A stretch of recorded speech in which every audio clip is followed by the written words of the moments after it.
It's about almost 2 o'clock in the morning, and I couldn't sleep because I had you on my mind.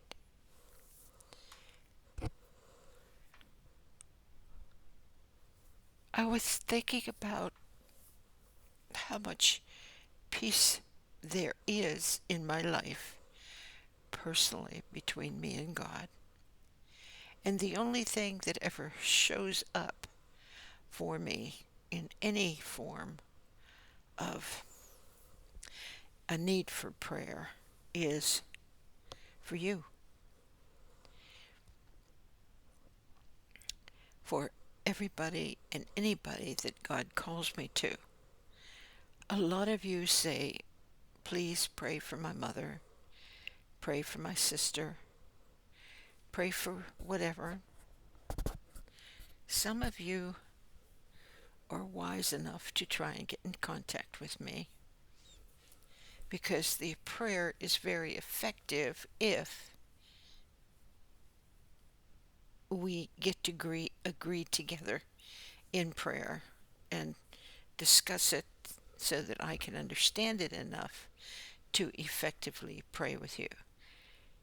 While I am able to do that, that's a good thing. Because after a while, I don't know if I'm going to be able to.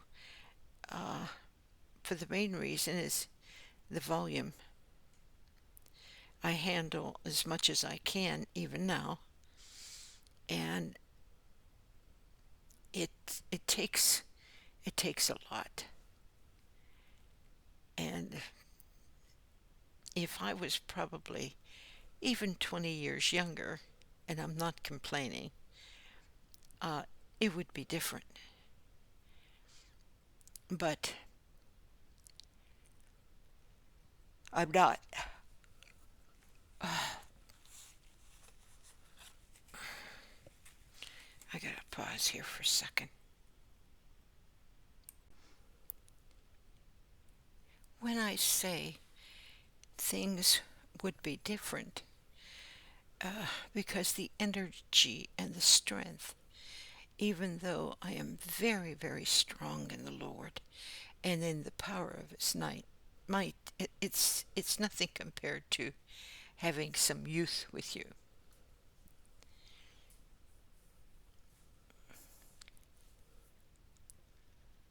You'll have to forgive me. Mm. Anyway, thinking about you, I thought that if you could truly forget about yesterday and only bring into today what God leads you to in prayer, and forget about concern about tomorrow, only what God brings you into for prayer, and just completely live for this day, for this moment. My life has been filled, thank you, Father, with living for this day, for this moment. It gives you the ability to overcome everything because the focus on one day at a time was great wisdom from the Lord. Great wisdom. The power of it to totally live in this moment, in this time. I've always said God is the God of the now. He's not wringing his hands over yesterday, and he's not wringing his hands and walking the floor over your tomorrow. He is having you face it from the time your feet hit the floor.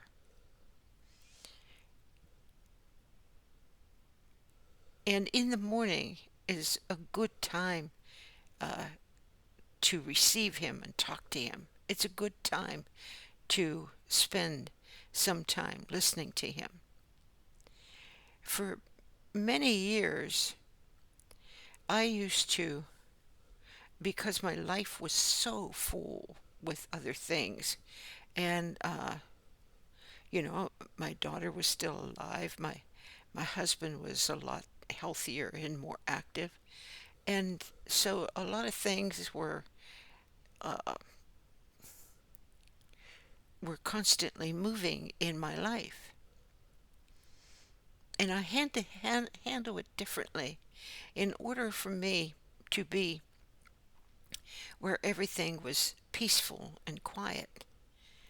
I waited until midnight to begin my prayers because that was the dawning of the new day, was midnight for me. And sometimes I was up all night learning and being led and being guided by God and getting my books and all of those things. And I know that I can't put myself in your shoes. And I know that it may look sometimes like I laugh sometimes, but that is because I'm laughing at the enemy. I'm laughing at at what God sees, and we both, the Lord and I, rejoice together, and He's in me, and He literally laughs. He has great joy in His children. He really does. When you do something that's really pleasing to Him, you have no idea to the joy that you put in His heart. When you strive towards what is true and what is honest and what is good, it brings I can't say a pride, but a satisfaction. Wow, look what I made, he says. Look at that. Look at all the things, whether you're a man or whether you're a woman, all the things that you've been through. And look at how he or she thinks and feels. Look at the way they react. And they talk to one another, whether you believe it or not, they do. It would be like a mother and father looking at children and saying, "Oh, look, he's walking today." Or, "Oh, look, thank you, Father. Look at that. They're going to accomplish, they're going to make it." That's how they watch over you. That's how they think. That's how they feel. And when you're brokenhearted from something that you chose to do, and I mean you chose, because most of the pain in your life comes from your choices. Oh, I know. I know you think that everybody else is at fault and everybody else does this and I have this on. And sometimes that is very true. But there's ways out of it. There's ways to overcome it. And I've tried the best I know how to give you perfect examples of it. Not to let anything get you down. If you know that you and God had a conversation where He washed everything with the blood and He gave you unbelievable faith and He gave you the power to overcome, if you know that, why do you fret over those who are doing evil? Why do you act the way He tells you not to in Psalms 37? Don't be envious against the ones that are seeming to accomplish through wicked devices. It's it is so filled with peace and joy to know you don't have to look at what they do. You don't have to think about what they do. You don't have to look at what they say or engage in it in your mind even for a moment. Because when you allow God to redirect you and bring you to an opportunity and a place of the truth, when you allow that, there's nothing that can compare with that in your life. Because what happens is you get filled with the knowledge of his love. So if you see somebody on the wayside that is in the wrong pew, in the wrong religion, in the wrong understanding, and you get an opportunity to talk to them, you don't talk to them about where they've been and what they've done.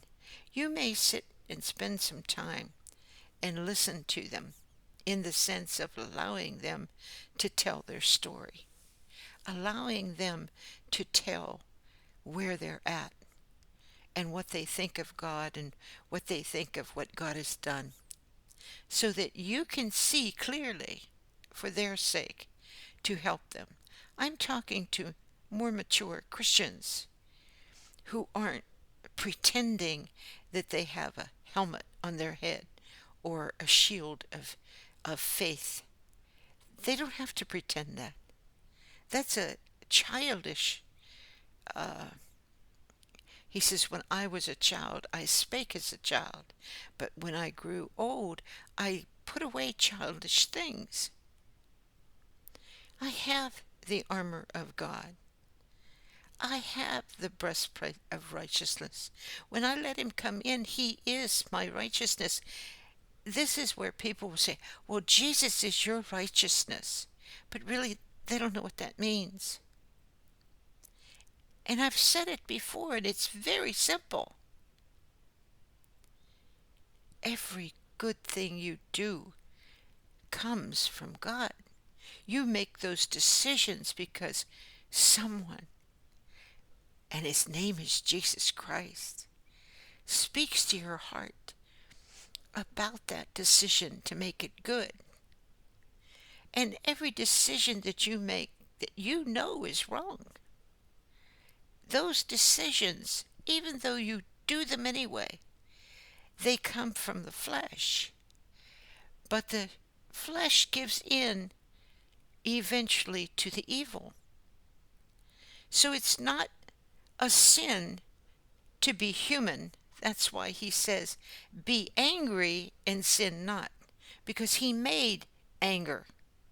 It's a human feeling. But he says, sin not, because don't allow it to permeate your mind or your body and get so angry that you begin to resent, you begin to become bitter. Don't go there. These last couple of videos have been talking about how to resist in your thinking. You resist negative thoughts. You resist the way the enemy would try to lead you. But really, according to James, it's the lust of your own heart, meaning it's the flesh. For the flesh is what lusts. And you have to get that under control. And this is why I say, even your body. As an 81-year-old woman, I can give into being so tired, being so weak, being so sick, being so aching when it's cold and hurting. I could give in to that and never accomplish a thing. But I know better. I know that if I rise up and I take a step, that's when he gives me strength. I know when I move and attempt to do what I need to do, he gives me strength. I know that. It's part of him loving you. Some of you are in great pain, in all different kinds of pain. But pain is only a word. Quench it. Like I told you, cancer is only a word. You can overcome it. You can pull it down and bind it. You can tromp on it. In the name of Jesus Christ. He gave you the power of his name to overcome. You can literally say, no, I'm not going there. I remember talking to a young lady that was very schizophrenic. And no matter what you said to her, she heard voices.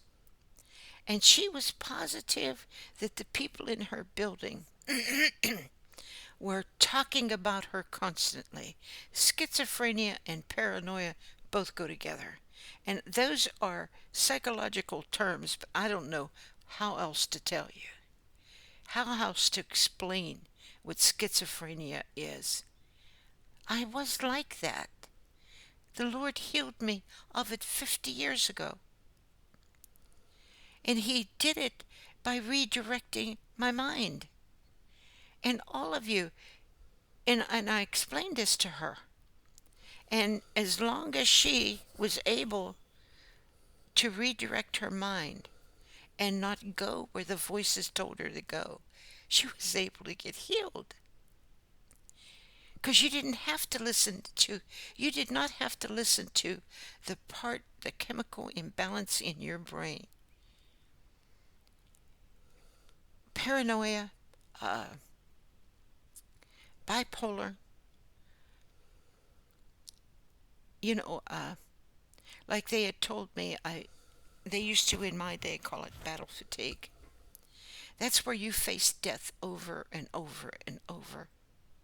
And the memory of what you went through is so traumatic. But you catch those thoughts before they come. And you say, well, they come suddenly. Well, pray that you captivate them. That's how He taught me. He taught me, like I said, the doctor had taken a rubber band and he stretched it till he broke, and he said, that was your mind. I wanted to put you in a mental institution because I had faced death so many times and then become afraid of it. And then my body reacted to it. But you see, God taught me how to have power over my body. God taught me by loving on me so much. When you allow God to love on you, to redirect you, deliverance comes. It's not by knowing Satan. It's not by calling him out, by binding and rebuking him. It's by the love of God. It's by hearing His voice. It's by knowing that He loves you so much that He won't let things harm you. And so you resist those thoughts. And He would tell me it. He'd say, Marion, you see the way you're thinking? Don't go there. Go this way. And He would give me the word. And I am telling you, it was before I knew the word. It was before I read the word that He did that and gave me the word. Some of you think that's impossible, but it wasn't. That was the only way He could save me. That was the only way He could reach me, is to personally tell me the word so that I could trust in the power of the word. Nobody knocked on my door to give me a Bible. Nobody knocked on my door to tell me about Jesus Christ. Nobody anywhere, and all of them, after I found out years later that all of them claimed to be saved, and nobody cared about anybody who was living and dying. They lived in their own little world. Oh, I forgave them a long time ago. But they lived in their own little world. They did not understand what they were doing. They sat real high in their churches. And they judged and condemned people that were innocent. Like me, I was innocent. I did not know what they knew. God never holds another person for what they don't know. He doesn't hold you responsible. People will, but God doesn't do that. God doesn't hold you responsible for what you don't even realize is wrong. It's when He comes and reveals it to you that it's wrong, and you continue in it, and you don't make an effort to overcome it. You see, you're the one, by your choice, that has to make the effort to overcome it. And you say, but that's so hard. Of course it is. If it were easy, you would be worthless. He wants you, all of you. He wants you. He loves you. He wants you to be the son or the daughter that He could look at and be so happy that you are His. Be so satisfied and happy in His creation. For everything, I don't care if it's a tree, I don't care if it's a plant or a flower, I don't care what it is. I don't care if it's an animal, a horse or a dog. I don't care what it is. When they act the way He created it, He's very pleased. He's pleased beyond measure. And when you act the way He created you, and you get your body into subjection to listen to Him in you, I'm telling you, He's very well pleased. So if you want to please Him, there's only one way. There is not a million ways to please God. There's just one. Oh, some of you strive to please Him in every way, and that's good. There's nothing wrong with that. I'm not condemning you for that. But the greatest way that you can please Him is to love His Son and believe His Son. Believe Him. Love Him. Don't search Him out because of what you want. Even Jesus had told them, well, you just came here because you wanted something to eat. You saw the food. You didn't care. You weren't looking for more than that. He didn't condemn them when He said it. If you really look, He only condemned the hypocrites. He may have corrected His disciples, but He did not condemn them. But He warned the hypocrites, and He spoke to them very harshly. But when it come to His children, He spoke from the heart, filled with love for you.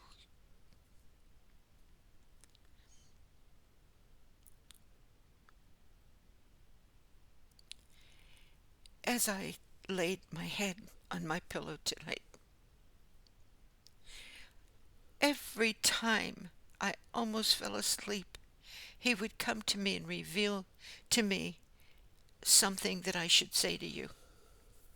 And I was very tired. And sometimes I do what I always do. I say, oh, please, God, can't this wait till morning and let me sleep? The answer is no. They're too important. You can sleep after you take the time. They're waiting for deliverance. They're waiting for healing. They're looking towards me to find it. Tell them the secret of it all is love. Tell them,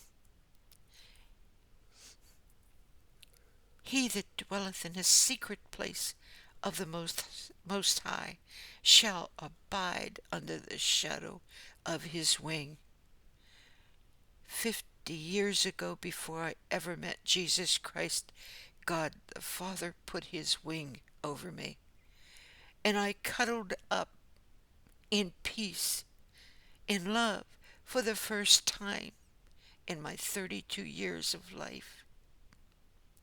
A tormented soul that had been through so much, and yet in His mercy He drew me under his wing. Let him draw you under his wing. For you know what Psalm 91 says, many of you do. If you set your love upon him, he will deliver you. His promises are true. If you obey him, his promises are true. When you begin to see that you are obeying him, that is when you get filled with joy. You get filled with joy because you know that there is now a connection, a realization. I've pleased him. Nobody could erase that. Nobody could take that away from you if you don't let them, if you don't choose to. A feeling can't do it. Understand that. A feeling, why I feel this way. Don't go there. Don't go there. Listen to him. Don't go there. That's human flesh, and you don't need it. Don't go there. Well, I just don't feel like he's there. Don't go there. Because knowing that he's there does not come from feelings. Knowing that he's there comes from loving him and him loving you back. But I just don't know that he loves me. You'll find out that he does when you pray and you do it his way. It's all there. It's all there for you. Why do you think he spreads his arms? Come unto me, all ye that are burdened and heavy laden, and I will give you rest. He means it. He does do it. He waits for you to come to that understanding and that realization that he's there.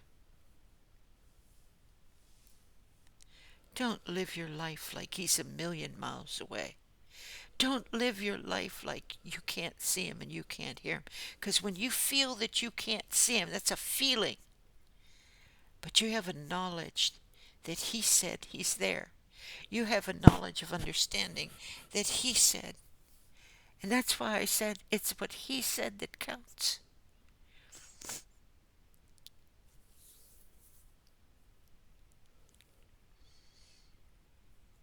If I reach one soul tonight, it'll be worth waking up in the middle of the night. It'll be worth staying up long enough to give you what he says.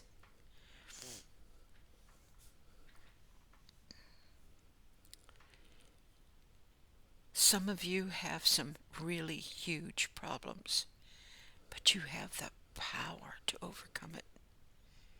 That's why all of these testimonies is to show you how the Lord in me overcame it.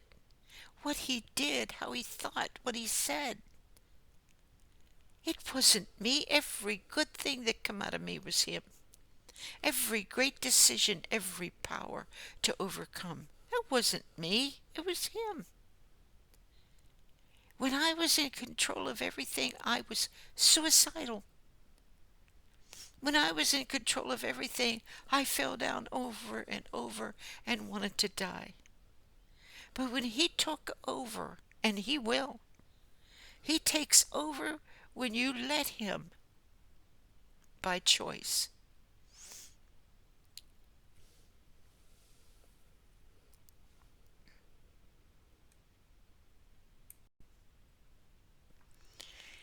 Ask the Lord to help you to not pay attention to the noise of what's happening that flies through the air, that goes around and around, where the enemy seeks whom he may devour, and he devours you by pulling you down, and you let him. It's a matter of choice.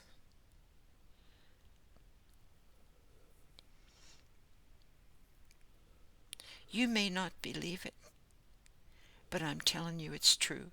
Take it from someone who was absolutely insane, had no mind. It's a matter of choice. Even those people who are locked up in state mental institutions like my mother, they can't bear life anymore. That is what you call a weaker vessel. They cannot. But if you went through what she went through, you wouldn't be able to bear life anymore either. And they lock up their minds. I know because I went there. I locked up the door of my own mind, and nobody could break that door down. Nobody but God. And He did, and He did it with love. He didn't do it by me feeling good that maybe my enemies will pay. No, He didn't do it like that. He did it by my focus with Him. When you enter into a love relationship with God, you don't care about anybody or anything else. You care about your family the way you're supposed to. You care about your children the way you're supposed to. But you don't care what people think or say about you because you know what God has already told you. And if you're foolish enough to give what God's already told you up because somebody doesn't like you or somebody's working against you, then you're going to go around in a circle to hurt yourself over and over till you grow up and realize it's a matter of choice. And I know you're going to think I'm crazy, but the timing of the second coming of Christ, it's got a lot to do with man's choices. Someday, when you're older, I'll tell you what that means. But not tonight.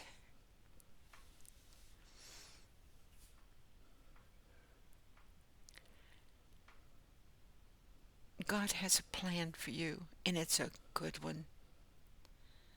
Ask Him to reveal it to you and give you the grace, which is favor, the power. Understand, when He looks at you, He doesn't see you. He sees your love for His Son, and He'll do anything to help you get there. He will. Because He loves His Son that much. And He knows His Son died for you. He's not going to dishonor you or disrespect you, regardless of how foolish people talk and think. If someone wants to jump over the cliff, off the cliff, let them go. But don't you jump off of it. What I mean by let them go is don't get yourself all tangled up in their lives, trying to stop them. Like a young lady, she lived with her parents, and somebody was outside on their lawn screaming. And she thought within herself, well, she could go and calm her down and help her. And her mother told her, call the police, and she wouldn't. She was going to take care of it. And I told her the truth.